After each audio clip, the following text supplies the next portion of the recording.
ஏடிஎம்கேக்கு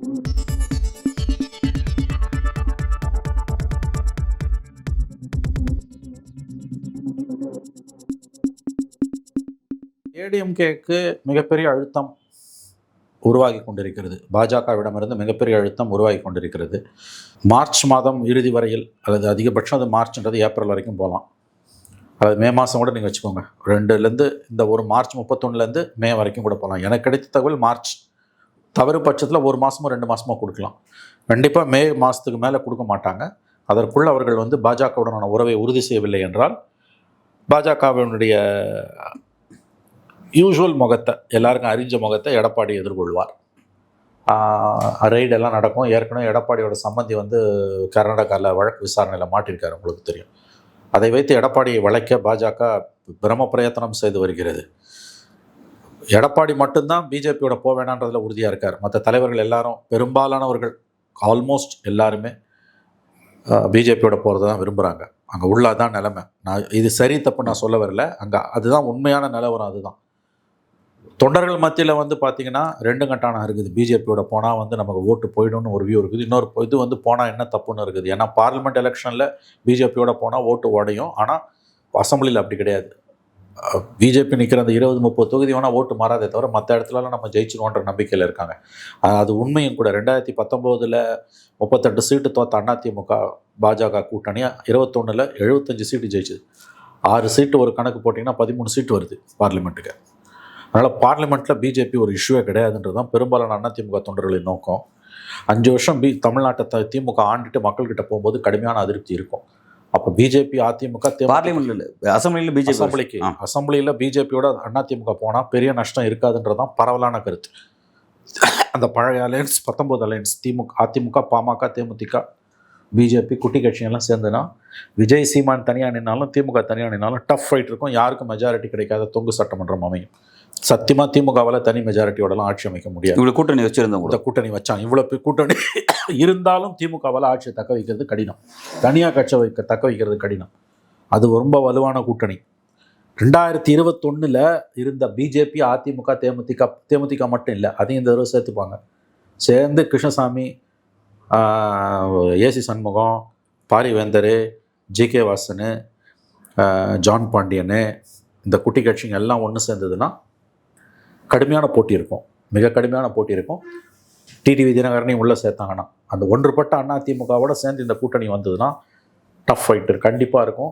இந்த 200 சீட்டெல்லாம் கனவு கூட காண முடியாது திமுகவால். அது திமுகவும் நல்லா தெரியும். விஜய் ஒரு பக்கமும் ஓட்ட உடைப்பார். யாருக்கும் மெஜாரிட்டி இல்லாத 4 முனை போட்டி வரும். இப்போ 4 முனை போட்டி வந்ததுன்னா மிக கடுமையான போட்டி இருக்கும். கண்டிப்பாக திமுகவால் இந்த மெஜாரிட்டியெல்லாம் வாங்க முடியாது. யாருக்கும் மெஜாரிட்டி இல்லாத ஒரு சூழல், கடுமையான போட்டி நிலவும். ஆனால் அதை எடப்பாடி விரும்பவில்லை. அவர் தனியாக போயிட்டா, விஜயோடு சேர்ந்து போயிட்டா, விஜய் வருவார் நம்பிக்கிட்டு இருக்காரு. ஆட்சி அமைச்சலான்னு அவர் நம்புறாரு. ஒன்றுபட்ட அதிமுக விஜய் வந்ததுன்னா கண்டிப்பாக தமிழ்நாட்டில் ஆட்சி மாற்றம் உறுதி. எழுதி வைத்துக் கொள்ளுங்கள் சார். எனக்கு ஒரு டவுட். இப்போ தமிழ்நாட்டுடைய இந்த கடந்த கால அரசியல் வரலாற்றை பார்க்கும் பொழுது அந்த 2 ஆளுமைகள், திமுகவில் கலைஞராக இருக்கட்டும், அதிமுகவில் ஜெயலலிதா இருக்கட்டும், எப்பயும் அவங்களுக்குள்ள ஒரு சண்டை அப்படின்னும் போது அவங்க டெல்லியை பகச்சிக்க மாட்டாங்க. டெல்லி மூலமாக தான் இவங்களை எதிர்கொள்வாங்க அப்படிங்கிற ஒரு பேட்டர்ன் தான் பின்பற்றி இருந்தாங்க. இப்போ எடப்பாடி பழனிசாமி ஏன் இந்த பேட்டர்ன் அவர் மாற்றி அமைக்க நினைக்கிறார்? அதாவது டெல்லியை பகச்சிக்கிற இடத்துக்கு அவர் ஏன் அதனால ஒரு டெல்லியை பகச்சிக்கவே இல்லை, கூட்டணி மட்டும் வேணான்றாரு. பேசுறாரு, ஓட்டு வராதுன்னு நம்புறாரு. மைனாரிட்டிஸ் ஓட்டு திமுக பக்கம் போயிடும் நம்புறாரு. மைனாரிட்டிஸ் ஓட்டு எப்படி இனிமேல் அதிமுக வரப்போறது இல்லை. மைனாரிட்டிஸ்க்கு மொத்த குத்தக திமுக தான் ஆகி போயிடுச்சு. அவர் எடப்பாடி பிஜேபியோட சேரலையை ஒழிய பிஜேபி அவர் என்றைக்குமே எதிர்த்தது கிடையாது. பார்லிமெண்ட் எலெக்ஷனில் எதிர்க்காத ஒரு அசம்பிளியில் எங்கே எதிர்க்க இது வரைக்கும் பிஜேபி மோடியை எதிர்த்து ஏதாவது ஒரு ஸ்டேட்மெண்ட் சொல்கிற மாதிரி விட்டுருக்காரு. அவர் சொல்லலை. அப்படி ஏன் அப்படி அந்த முஸ்லீம் ஓட்டு போயிடும்னு பயப்படுறாருங்க அவர். முஸ்லீம் கிறிஸ்டின் ஓட்டு போயிடும், பிஜேபியோட சேர்ந்தா 13% ஓட்டு போயிடும்னு பயப்படுறாரு அவர். தனியாக நின்னா நம்ம திமுக மேலே ஒரு எதிர்ப்பு. அவருக்கு இன்னும் அந்த கிளாரிட்டி வரலையே சார். கிளாரிட்டிலாம் இருக்கு அவருக்கு. கிளாரிட்டிலாம் இல்லை அவருக்கு. தெளிவாக இருக்காரு. இப்போ பாஜக எதிர்ப்புனா அங்கே இதெல்லாம் பேசினா தான் இஸ்லாமிய வாக்குகள் கிடைக்கும். அதை பேசாம அது சிக்கல் என்னன்னா, நல்ல கேள்வி. பேச வேண்டாம் ஒழிய நான் கலந்துக்காமல் இருக்கேன், அவங்களோட கூட்டணி வைக்காமல் இருக்குன்றதே போதும். எதிர்க்கணும்னு அவசியம் இல்லை, திமுக மாதிரி எதிர்க்கணும்னு அவசியம் இல்லை. ஆனால் நான் கூட்டணி வைக்காமல் இருக்கிறது மூலமாக மெசேஜ் கொடுக்குறேன். ஏன்னா மைனாரிட்டிஸ் எல்லாம் திமுக மேலே இருக்க காதலால் திமுக கிட்ட போய் ஒன்று நிற்கல. அவங்க பிஜேபி வந்துடக்கூடாது, எடப்பாடியை நம்ப முடியாதுன்னு ஸ்டாலின் பக்கம் நிற்கிறாங்க. நான் பிஜேபியோட போகமாட்டேன்றதுல உறுதியாக எடப்பாடி நிற்கிறாருன்னா திட்டணும்னு அவசியம் இல்லை, அந்த பக்கம் கொஞ்சம் நகரும். எல்லா மைனாரிட்டியும் ஒன்றும் திமுக வரிஞ்சு கட்டிட்டு போய் ஓட்டு போட மாட்டான். அது 5 வருஷம் ஆண்ட பிறகு திரும்ப போகும்போது 21 விழுந்த அந்த 13% ஓட்டு அப்படியே திமுக ஒன்றும் சத்தியமாக வரப்போகிறது கிடையாது. அங்கேயும் சிக்கல்கள் நிறையா இருக்குது. இவர் பிஜேபியை பெயர் சொல்லி குறிப்பிடாமல் பிஜேபியோட சேராமல் இருக்கிறது மூலமாகவே வாக்குகளை தக்க வச்சுக்கலான்னு நினைக்கிறாரு. பிஜேபி அதை விட மாட்டான். கண்டிப்பாக அதிமுகவை வழி கொண்டு வரதான் பார்ப்பான். சிவசேனால பால் தாக்கரே பிறகு என்ன நடந்ததோ அது இவருக்கு இப்போ நடக்கும். எடப்பாடி பழனிசாமி பயப்படுறதுக்கு காரணம் வந்து அவங்களோட பயணிச்சா நமக்கு சிறுபான்மையில் வாக்கு வராது அப்படிங்கிறதா, அல்லது வந்து நம்ம அவங்களோட பயணிச்சா நம்ம கட்சியை காலி பண்ணிவிடுவாங்க, நம்ம இடத்த அவங்க பிடிச்சிருவாங்க, அந்த ஒரு அச்சத்தின் காரணமாக அவர் விலகி நிற்கிறாரா? என்ன சிக்கலுக்காக அவர் அந்த விஷயத்தை திரும்ப முதல்ல சொன்னதும் மைனாரிட்டி ஓட்டு போய்டுன்ற அந்த ஒரு காரணத்துக்காக தான் அவர் விலகி நிற்கிறார். மற்றபடி கட்சி அழிச்சுவாங்கன்ற பற்றிலாம் அவர் கவலை கிடையாது. நான் ஜெயிச்சு சிஎம் ஆன பிறகு உங்களுக்கு வேண்டியதை செஞ்சு கொடுக்குறேன், ஆனால் என்ன இப்போ விட்டுருங்கன்னு தான் சொல்கிறாராம் அவர். இந்த இடத்துல இது நகர போகுது, விரைவிலே கூட்டணி அமைக்க இது இப்போதைக்கு இருக்க நிலைமை. என்ன வாங்குன்றது எனக்கு தெரியாது, நான் ஜோசியம் சொல்ல முடியாது. அழுத்தம் அதிகமாக இருக்குது. உறுதியாக இருந்தாருன்னா பிஜேபி அலையன்ஸ் வேணான்னு உறுதியாக இருந்தாருன்னா பார்லிமெண்ட் எலெக்ஷன் அவரை விட்டுட்டு போனாங்கல்ல பிஜேபி, சரி இருந்துட்டு போங்க, அந்த மாதிரி பெருந்தன்மையை விட மாட்டாங்க. அதிமுக மேலே ரைடு வரும், அதிமுக உடைப்பாங்க, அதிமுக சீனியர்ஸை எடப்பாடிக்கு எதிராக திருப்பாங்க, எந்த எல்லைக்கும் அது போகும். இல்லை, இங்கே ஒரு விஷயத்தை புரிஞ்சுக்க முடியல சார். பார்லிமெண்ட் அப்படின்னும் போது டெல்லிக்கான எலெக்ஷன், அங்கே வந்து எம்பிக்கள் தேவை, அப்போ இவங்களை விட்டுட்டாங்க. அசம்பிளின்னும் போது எம்எல்ஏக்கள் இல்லை அது அவங்களுக்கு நல்லா தெரியும். நீங்கள் கூட்டணி வச்சாலும் பார்லிமெண்ட்டில் தோத்துருவோன்னு தெரியும், அதனால் விட்டுட்டாங்க. அசம்பிளி அப்படி இல்லை.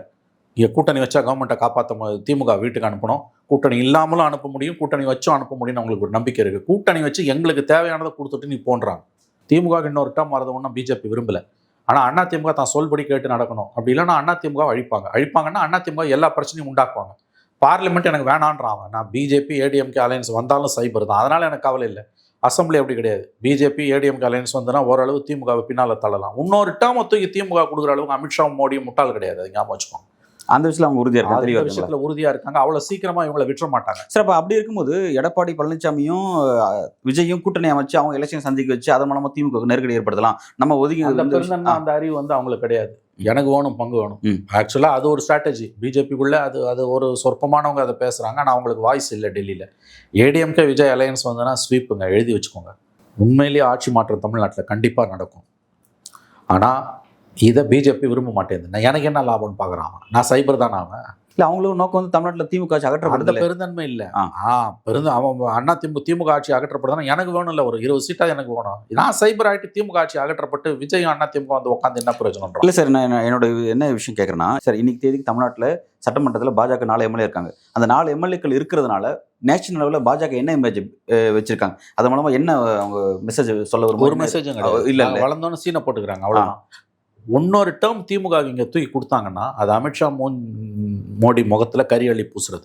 அதை வந்து கரியள்ளி தமிழக மக்கள் பூசுறதை அமித்ஷா மோடி விரும்ப மாட்டாங்க. அதை எப்போ அடுப்பட்டாவது அவங்க தடுப்பாங்க.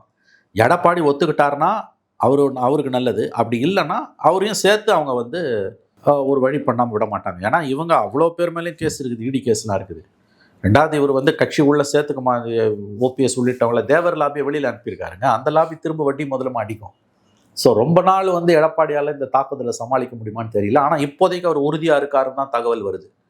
இப்பொழுதைக்கு அவர் வந்து மிக உறுதியாக இருக்காரு. அது ரொம்ப ஆச்சரியமாக இருக்காது. இல்லையா, எல்லா தலைவர்களும் ஒரு ஸ்டாண்டில் இருக்கு, இவர் மட்டும் ஒரு ஸ்டாண்டில். அதுதான் ஆச்சரியமாக இருக்கு. அது ரொம்ப ஆச்சரியமான ஒரு விஷயம், ரொம்ப ஆச்சரியமான ஒரு விஷயம்.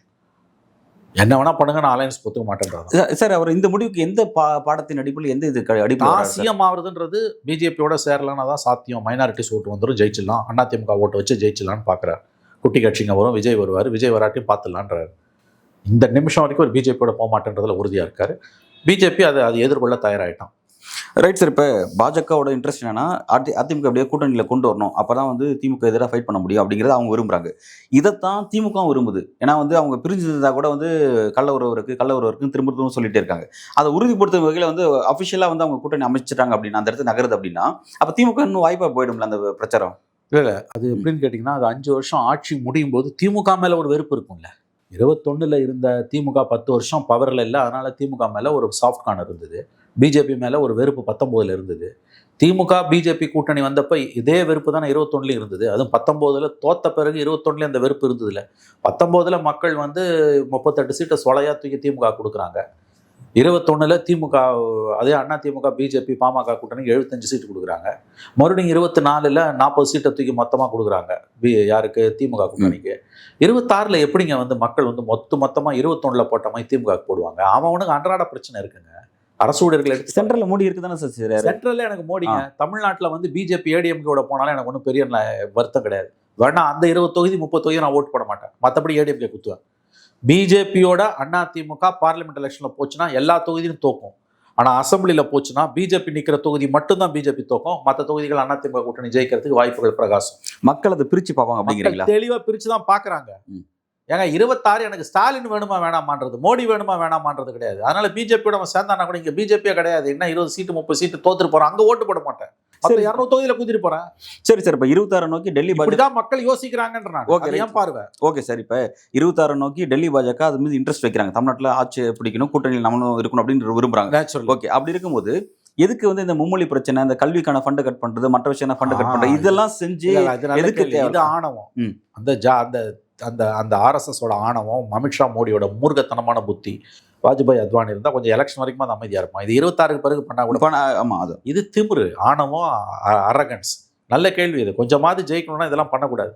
நீ இதெல்லாம் இப்போ நாளைக்கு அதிமுக பிஜேபியோட வைக்குதுன்னா அவனுக்கு கொஞ்சமாவது இதை நியாயப்படுத்துறதுக்கு இஷ்யூஸ் இருக்கணும். இப்போ கூட வச்சானா நியாயப்படுத்த இஷ்யூவே இருக்காது. ஏன்னா இப்போ இந்த பிரச்சனையில் ஏடிஎம்கே திமுக வாய்ஸ் தான் ஏடிஎம்கே பேசுது. அப்படி இருக்கும்போது எப்படி வந்து கூட்டணி அதுதான் சொல்றேன். அதுதான் சிக்கல். அந்த ஆணவத்துல தான் அழிகிறான்.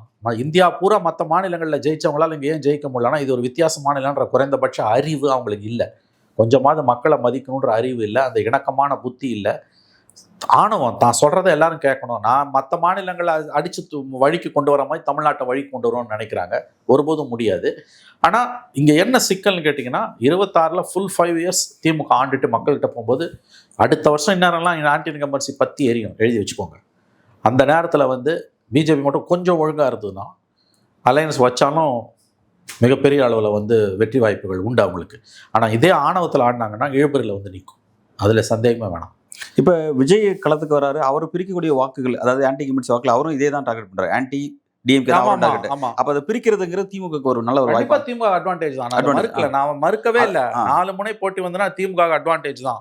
ஆனால் மறுபடியும் சொல்கிறேன், ஒன்றுபட்ட அதிமுக, பாஜக, பாமக, தேமுதிக, குட்டி கட்சியெல்லாம் சேர்ந்துன்னா சீமான், விஜய் எல்லாரும் எவ்வளோ உடைச்சாலும் திமுக தனிப்பட்ட முறையில் 118 சீட்டெல்லாம் சத்தியமாக ஜெயிக்க முடியாது. கண்டிப்பாக கூட்டணி ஆட்சி தான் வரும். எப்படி பார்த்தாலும் ஒன்றுபட்ட அதிமுக பாஜக கூட்டணி அமையும் பட்சத்தில் முதன்முறையாக தமிழகத்தில் தொங்கு சட்டமன்றம் தான் அமைய போகிறது என்பதுதான் என்னுடைய கருத்து. எக்ஸாக்டா எப்படி சார் வரீங்க? இந்த 118ங்கிறது யாருக்கும் கிடைக்காம 118ன்றது சிம்பிள் மெஜாரிட்டி. ஆமா, அது வராதுன்ற நான். நீ கூட்டணி சேர்ந்து இவங்களுக்கு 160 இருக்குது, கூட்டணி சேர்ந்து 130 140 கூட வரலாம். ஓகே, தனிப்பட்ட கட்சி 118 சீட்லாம் திமுக வந்து 4 முனை போட்டிலாம் வந்து அதிமுக பாஜக கூட்டணி வந்ததுன்னா திமுகவால 118 சீட்லாம் ஜெயிக்க முடியாது. ஓகே, அப்போ அந்த மாதிரியான சுச்சுவேஷன், அது ரொம்ப நாள் இருக்குன்னு வைங்களேன். அப்படி ஒரு விஷயங்கள் வரும்பொழுது வந்து திமுக கூட்டணியில அந்த ஆட்சி அதிகாரத்தில் பங்கு அப்படிங்கிற விஷயத்த திரும்ப சொல்லிட்டே இருக்காரு. அதெல்லாம் கேட்க மாட்டாங்க இவங்களை வந்து கொடுக்க வேண்டியதை கொடுத்தா அமைதியா இருந்துருவாங்க. இந்த திமுக கூட்டணியில் இருக்க 2 இடதுசாரிகள், விசிக, காங்கிரஸ், திமுக கொடுக்கறத வாங்கிட்டு அமைதியா போயிடுவாங்க. இவர்கள் மொத்தமாக தங்களுடைய சுயத்தன்மையை இழந்து திமுகவிடம் அடிமைப்பட்டு கிடக்கிறார்கள். இவர்கள் திமுகவுடைய நிலை வித்வான்களாக மாறிவிட்டார்கள். இவங்களால திமுக எந்த பிரச்சனையும் வராது. திமுக இவர்களுக்கு செய்ய வேண்டியதை செய்து கொடுத்து கொண்டிருக்கிறது. 26 எலெக்ஷனில் இந்த கூட்டணி, திமுக கூட்டணி அப்படியே தொடரும். இவர்கள் திமுகவிடம் கிட்டத்தட்ட கொத்தடிமைகளாக மாறிவிட்டார்கள், பாஜக பாஜக பாஜக என்று சொல்லி. அதனால் எந்த பிரச்சனையும் திமுகவுக்கு இந்த கூட்டணி கட்சிகளால் 26 தேர்தலில் சத்தியமாக வராது, எழுதி வைத்துக் கொள்ளுங்கள். இவர்கள் ஆட்சியில் பங்கு என்ற கோஷத்தை எல்லாம் சும்மா வெளியில் கழுப்புவாங்களே ஒழிய தேர்தல் நேரத்தில் அமைதியாகிடுவாங்க. இவங்க எதுவும் கேட்க மாட்டாங்க, கொடுக்குறத வாங்கிட்டு போயிடுவாங்க. ஸோ 26 பொறுத்த வரைக்கும் விஜயோட ஃபேக்டர் என்னவா சார் இருக்கும்? அவர் என்ன இம்பாக்ட் ஏற்படுத்துவார் நீங்கள் பார்க்குறீங்க? அது இப்போதைக்கு ஒன்றும் சொல்ல முடியாதுங்க. எனக்கு தெரிஞ்சு விஜய்க்கு 15% ஓட்டு இருக்குன்னு நான் நம்புறேன். ஆனால் அது இன்னும் 1 வருஷம் இருக்குது. அது எப்படி மாறும், அதை எப்படி பூத்து கொண்டு வருவாங்க, அதெல்லாம் கேள்விக்குறியான விஷயம். விஜயை பற்றி இப்போ எந்த கருத்தும் தெரிவிக்காமல் இருப்பது நல்லது. ஏன்னா இன்னும் 1 இயர் இருக்குது. மற்றவங்களை பற்றி சொல்லலாம், அவரை பற்றி சொல்ல முடியாது. அன்டெஸ்டடு 15% மினிமம் இருக்குன்னு நானும் நம்புகிறேன். பட் அது எப்படி போய் முடியும் தேர்தல் வரைக்கும், இந்த 1 வருஷத்தில் அது தாங்குமா தாங்காதா, டேக் ஆஃப் ஆகுமா, இல்லை தாங்காமலே போகுமா, அப்படியே இருந்தாலும் அது பூத்துக்கு வருமா, இதெல்லாம் வந்து பெரிய பெரிய கேள்விகள். அதனால் விஜயை பற்றி இப்பொழுது எதுவும் பேசாமல் இருப்பது தான் நல்லதுன்னு எனக்கு தோணுது. நன்றி நன்றி நன்றி நன்றி.